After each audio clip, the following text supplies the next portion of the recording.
This happened 24 years ago in July of 1996. I had finished my term of service for the Army. I was stationed at Fort Hood, Texas, and decided at midnight that I would out-process and travel back to Wisconsin. All day I was so anxious to go that I actually had trouble sleeping. Finally, at 23:45, I got out of bed and went to sign out with the desk sergeant. Of course, knowing people wanted to sign out at midnight, he decided to do his rounds. You can't actually leave until you get your final sign-off with the sergeant and turn in your room key. So I waited and I waited, and finally, at about 2:45, he returned. I turned my key in, got the sign-off, and at 3:30, I was on my way. At first, I was so full of adrenaline that I felt like I could drive for days. Unfortunately, though, that adrenaline didn't last that long, and by the time that I was getting through Dallas, I was sort of nodding off. So I decided just past Denton that I should pull over at the next rest stop and take a quick nap until the sun came up. And at this stage, I could barely keep my eyes open when I came up to a stop. I pulled over and I got out of my car to get some fresh air and throw something away and to get a bit of a look at my surroundings. There were only about 3 other cars and 2 semi-trucks there. It was one of those picnic stops, I think, and not a rest stop, so no restrooms. But I threw my trash away and I glanced at a poster of a few missing persons, but I really didn't pay much attention to it. I went back to my car, which was a basic Geo Metro. No radio, no power windows, no power locks. I just cracked the windows and I turned on the boombox that I had for some tunes and lay down to get some sleep. Now, I must have been asleep for maybe 5 or 10 minutes, I would say at most, when I felt my car shake just slightly. I cracked an eye open and looked and didn't see anything, so I just blew it off as maybe a gust of wind or something and went back to sleep. I then heard, though, what sounded like my door handle being pulled and scratching on the door key. I then sat up quickly, but I didn't see anyone there again. I looked at all the windows and I didn't see anyone.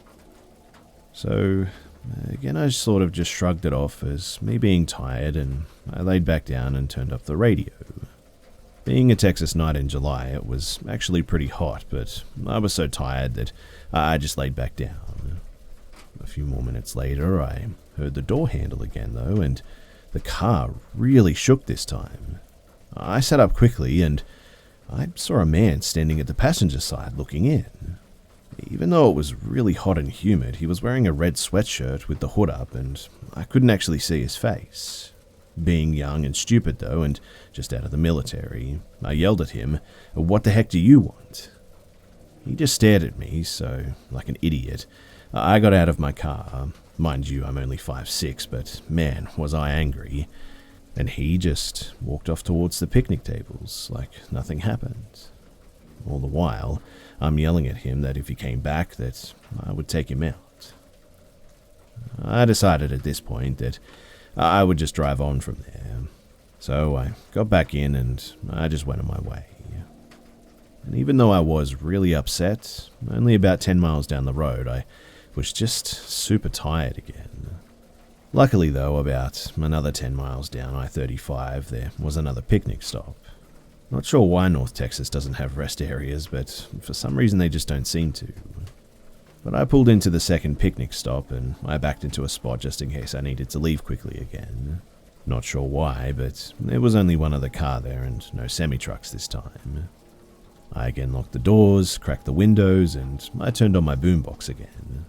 I fell asleep right away, and about 30 minutes later, I hear a loud thud on my driver's side window. I jumped up and looked around, but there was nobody there.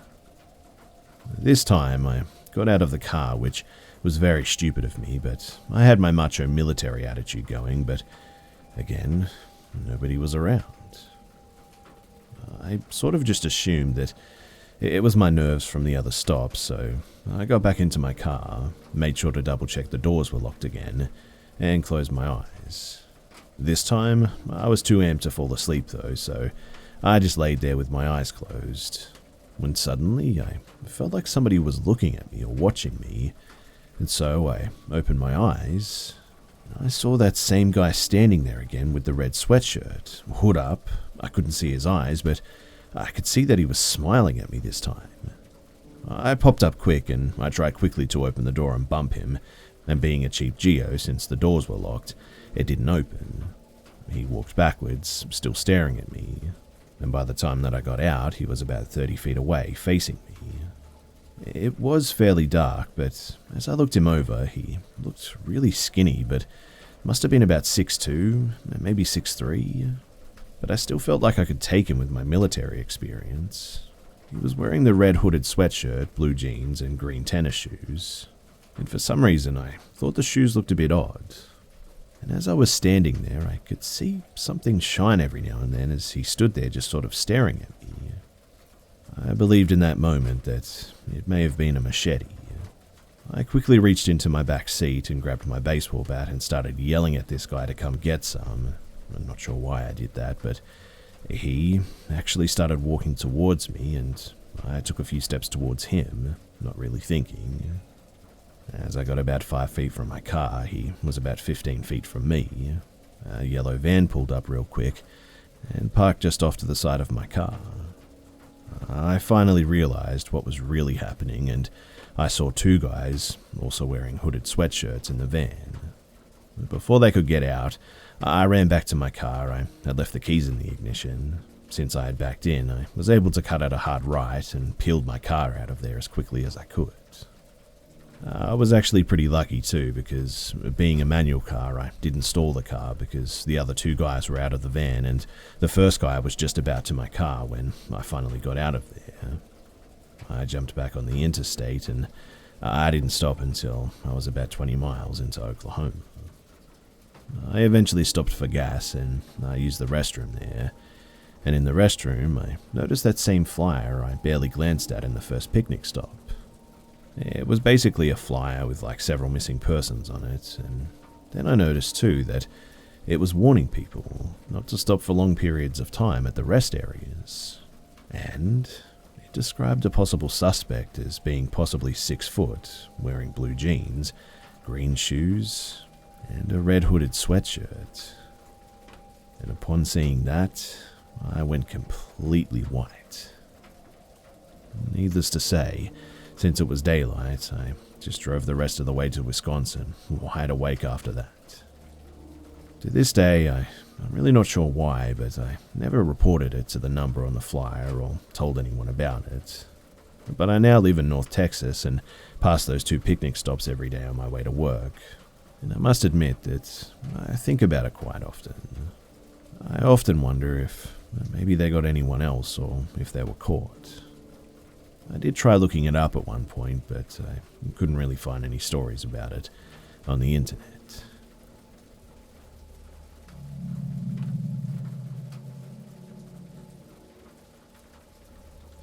In the 1970s, I lived in what I believed to have been a haunted house.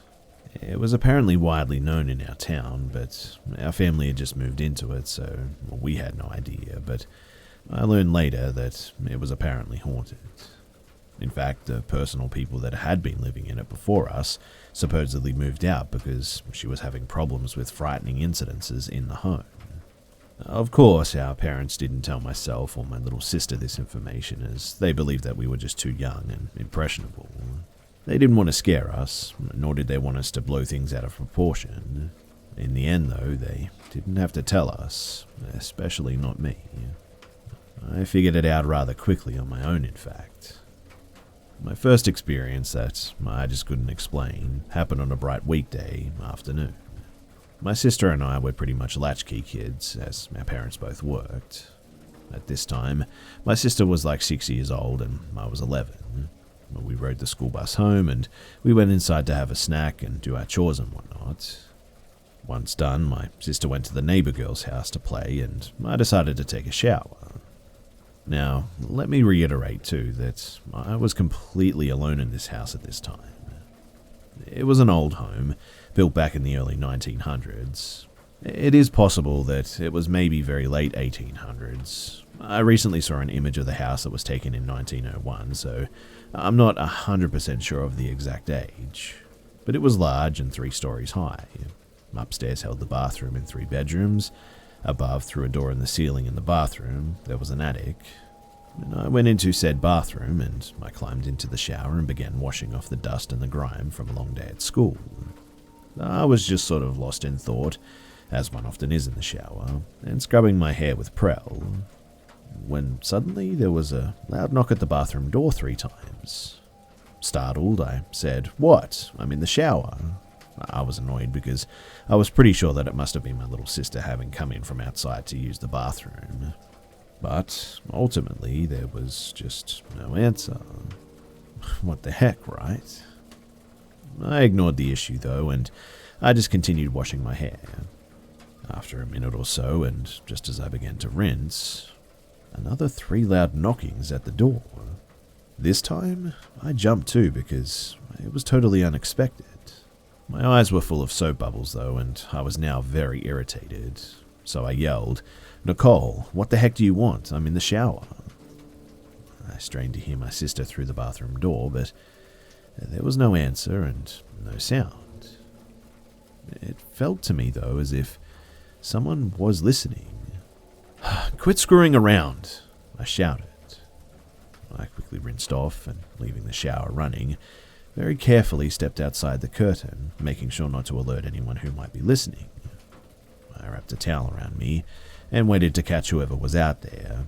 I stood right at the door, my hand poised to grab the knob. I stood there for some time too, and as you might have guessed, nothing happened. I sort of mumbled to myself and climbed back into the shower, but the very second the water hit my face, there was a knock at the door again, 3 times. This time the knocks were clearly deliberate too, but how did whoever was out there know that I climbed back into the shower? This was weird now, and even I knew it. I turned the shower water off and I yelled, "Who is it?" And the second the last word tumbled out of my mouth, 3 knocks again. In one fluent motion, I pulled the curtain around me and leaned out of the tub, grabbed the doorknob and yanked the door open. The door was literally right next to the bathtub. And when I did, there was nobody there. No one. No giggling little sister who was not interested really in playing elaborate pranks anyway. She was only 6 after all. No parents, no friends, nothing. Upon seeing this too, I threw on my robe, ran into my parents' room and I looked around. Then my bedroom and my sister's next. But there was nobody upstairs with me. I would have heard and seen anyone on the stairs too. They were old and they creaked terribly. It was at this point too that I was suddenly quite scared. Something had been clearly knocking on the door. Whatever it was, it wanted my attention. Suffice it to say, too, that it definitely got it. I quickly made my way downstairs, and as I passed the window on the landing, I saw my sister and her little friend playing Barbies on the porch outdoors. But I'm certain that it hadn't been my sister. This, as I said, was only the first experience that I had in that house. There were several others in that house, one of which actually could have killed my sister, but maybe I'll share that another time. This will have to do for now, as it's a lot to think about.